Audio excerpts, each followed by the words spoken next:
में आ जाते ना, वो भगवान कृष्ण को भी पता था, तो बहुत खराब हालत होती पांडवों की। और भगवान कृष्ण को कहीं ना कहीं एहसास हो गया था कि बर्बरिक जी घर से निकल गए हैं और अब ऑन द वे ही है। हम युद्ध जीत रहे हैं और ये आके कहीं ना कहीं युद्ध में कांड करेंगे। तो रास्ते में कृष्ण जी मिले उनको और उनको कहा, उनको चेक किया कृष्ण जी ने।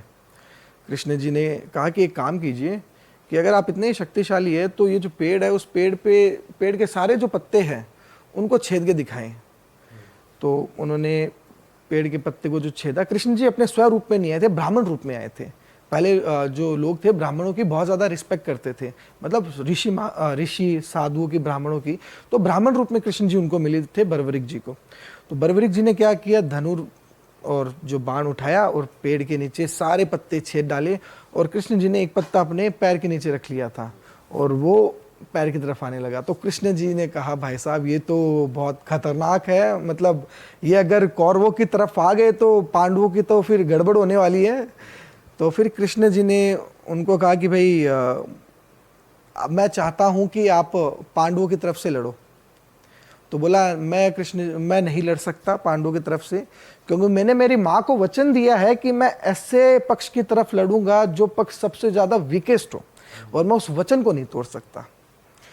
तो और कुछ भी मांग लो मैं दे दूंगा, लेकिन मैं आपको ये नहीं दे सकता कि आप जो बोलो पांडवों की तरफ से लड़ो, मैं पांडवों की तरफ से नहीं लड़ूंगा। यहाँ पर कौरव पक्ष कमजोर है, मैं कौरवों की तरफ से लड़ूंगा। और कृष्ण जी ने उनकी वो देख ली थी सब कुछ चीजें, कृष्ण जी को पता था ये तो बहुत गजब के हैं। तो कृष्ण जी ने कहा कि और कुछ दे दोगे?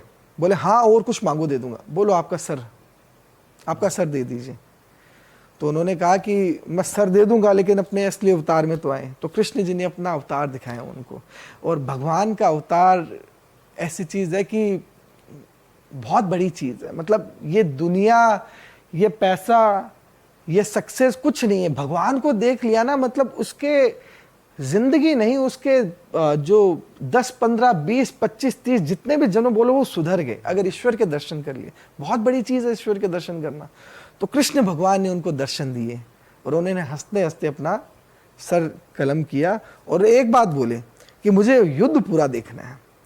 तो कृष्ण जी ने उनको, जो अभी खाटू श्याम जी मंदिर है, हमारे सीकर है, जयपुर से लगभग 120 के आसपास सीकर जो जिला है, ठीक है, सीकर में खाटू श्याम जी का मंदिर है, सीकर के पास में। तो वहाँ पर उनको स्थापित किया और वहाँ से बर्बरिक जी ने पूरा युद्ध देखा। और कृष्ण जी ने उनको वरदान दिया कि आज से आपकी जो पूजा है वो मेरी तरह की जाएगी। आज से आप कहीं ना कहीं मेरे ही अवतार रूप में माने जाओगे, और जो मान सम्मान और जो पूजा मुझे मिलती है, जो शक्तियाँ मेरे पास, आपके पास में भी होगी। तो बर्बरिक जी अभी खाटू श्याम जी के रूप में है। और नो डाउट, मतलब लोगों के इतने गजब चमत्कार है खाटू श्याम जी के कि आप मानोगे नहीं। उनको इसीलिए शायद हारे का सहारा भी कहा जाता। खाटू श्याम हमारा तो तभी तो हारे का सहारा है कि वो हारने वाले पक्ष की तरफ जा रहे थे महाभारत में, तभी ये लाइन जुड़ी, हारे का सहारा खाटू श्याम हमारा। लवली सर, मज़ा आ गया आपसे बात करके। कितनी सारी बातें आज हमने कर ली हैं।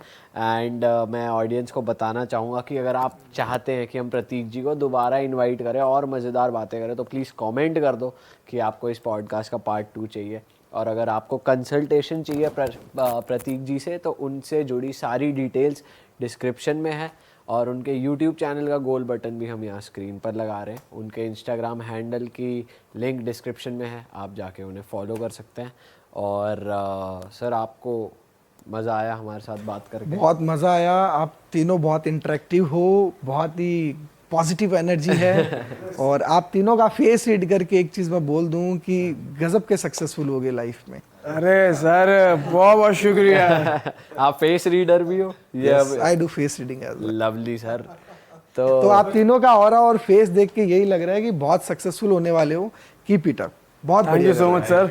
ऑडियंस को बोल दें, अगर आपको इस पॉडकास्ट से मजा आया तो लाइक कर दें, कमेंट कर दें, शेयर कर दें, and do subscribe to our channel. हम जा रहे हैं सर से अपना हाथ दिखवाने। ठीक है, चलो जी। चलो। जय हो, जय हो। चलो।